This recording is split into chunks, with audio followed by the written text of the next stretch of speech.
আজকে আপনাদেরকে খুবই মজার একটা জিনিস করে দেখাবো। কি সবাই চিনতে পারছেন তো? এটা কিন্তু খুবই মজার, চট্টগ্রামের খুবই ঐতিহ্যবাহী চিংড়ি শুটকির বালা চাও। আর এটা আমারও খুব পছন্দের। তো আজকে খুব সহজভাবে সহজ রেসিপিতে আপনাদেরকে করে দেখাবো। আশা করি আপনাদের সবার অনেক বেশি ভালো লাগবে। তো চলেন রান্নাটা শুরু করি। প্রথমেই এখানে আমি একটা প্যান গরম করে নিয়েছি, আর এখানে পর্যাপ্ত পরিমাণ তেল দিতে হবে, কারণ সবগুলো আইটেমই কিন্তু ডুবো তেলে ভাজা হবে, তো তেলের পরিমাণটা একটু বেশিই যাচ্ছে। তো এখানে আমি 10 থেকে 11টার মতো শুকনো মরিচকে খুব লো হিটে ভেজে নিচ্ছি, এবং এটা লো হিটেই ভাজতে হবে যাতে ভেতর পর্যন্ত কুক হয়, মানে বিচিটা পর্যন্ত যাতে মচমচে হয়, এরকমভাবে করতে হবে। তো এগুলোকে আমি নামিয়ে নিচ্ছি, এখন হয়ে গেছে যেহেতু তুলে ফেলছি। আর এখানে দিয়ে দিলাম চিংড়ি শুটকি 1 কাপ, গুঁড়া চিংড়ি। তো এগুলোকে কিন্তু আমি খুব ভালো করে পরিষ্কার পানিতে 4, 5, 6 বার যতবার লাগছে ধুয়ে নিয়েছি, পানি ঝরিয়ে একটু শুকনো শুকনো অবস্থায় রেখে পরে কিন্তু এখানে ভেজে নিচ্ছি। আর এগুলোকে খুব মচমচে করে ভাজতে হবে, কিন্তু ওভার ফ্রাইও করা যাবে না, তাহলে কিন্তু খেতে তিতা লাগবে। এই জিনিসটা কিন্তু অল টাইমে মাথায় রাখতে হবে। তো আমি খুব মচমচে করে ভেজে এগুলোকে উঠিয়ে নিচ্ছি। এখন দিয়ে দিচ্ছি 2 কাপ পেঁয়াজ কুচি, দিয়ে এগুলোকে খুব ভালো করে বেরেস্তা যেরকম করে ভাজি ঠিক ওইভাবে ভেজে নিব।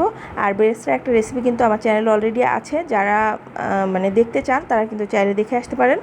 তো কালার চলে আসছে যেহেতু, এখন আমি চুলার হিটটা একটু লোতে করে দিব, দিয়ে একদম গোল্ডেন ব্রাউন করে ভেজে এগুলোকে নামিয়ে নিচ্ছি।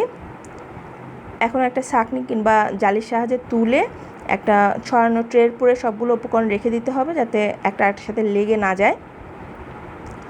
তো বেরেস্তাগুলো উঠানোর পরেও এখানে 1 কাপ দিয়ে দিচ্ছি রসুন কুচি। রসুন কুচিগুলো কিন্তু লো হিটে ফ্রাই করতে হবে, না হলে কিন্তু খুব তাড়াতাড়ি পুড়ে যায়।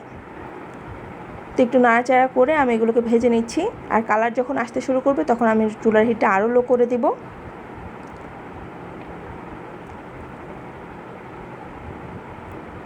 তো অনবরত নাড়াচাড়া করে চারিদিকে যাতে সমানভাবে কালার আসে, এভাবে কিন্তু আপনার বেরেস্তাগুলো ভেজে নিতে হবে। এখন আমি উঠিয়ে ফেলছি, কালার কিন্তু অলরেডি আসতে শুরু করেছে। এই তো এখন এগুলোকে আমি সাইডে রেখে তেলগুলা এখান থেকে ঢেলে নিচ্ছি, এবং এই প্যানের মধ্যে আমি 1.5 চা চামচের মতো গুঁড়া মরিচ দিয়ে দিলাম, আর সামান্য একটু তেলও কিন্তু ছিল। এখন এগুলো আমি চুলাটা একদমই অফ করে দিয়েছি, কারণ ইলেকট্রিক চুলায় কিন্তু বন্ধ করার পরে হিট থাকে, তো ওই হিটে আমি এগুলোকে তেলের মধ্যে ভেজে নিচ্ছি। আর এখানে অ্যাড করে দিব হচ্ছে স্বাদ অনুযায়ী লবণ। লবণটা দিয়ে আমি খুব ভালো করে নেড়েচেড়ে এগুলোকে নামিয়ে নিচ্ছি।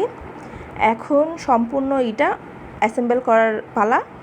দেখেন আমি সবগুলো ফ্রাই কিন্তু এক জায়গায় করে নিয়েছি একটা বড় প্লেটের মধ্যে, আর যে মরিচগুলো প্রথমে ভেজে নিয়েছিলাম সেগুলোকেও কিন্তু আমি ক্রাশ করে নিয়েছি।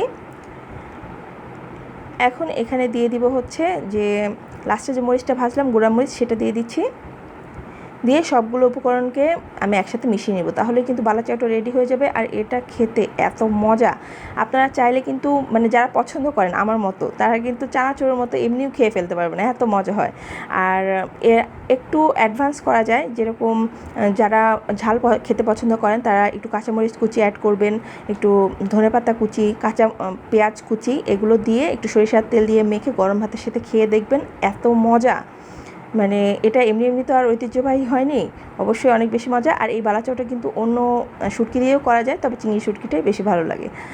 তো আজকের ভিডিও আমার এই পর্যন্তই। এই বালা চাউগুলা কিন্তু বাইরে এয়ারটাইট বক্সে রেখে আপনি 6-7 দিনের মতো ভালো থাকবে, আর এয়ারটাইট জারে যদি আপনার ফ্রিজে রাখেন তাহলে 6 মাসের মতো রেখে খেতে পারবেন। তো বাসায় অবশ্যই ট্রাই করবেন। আশা করি আজকের ভিডিওটা আপনাদের অনেক বেশি ভালো লেগেছে। যারা শেষ পর্যন্ত ভিডিও দেখলেন তাদেরকে অনেক অনেক বেশি ধন্যবাদ।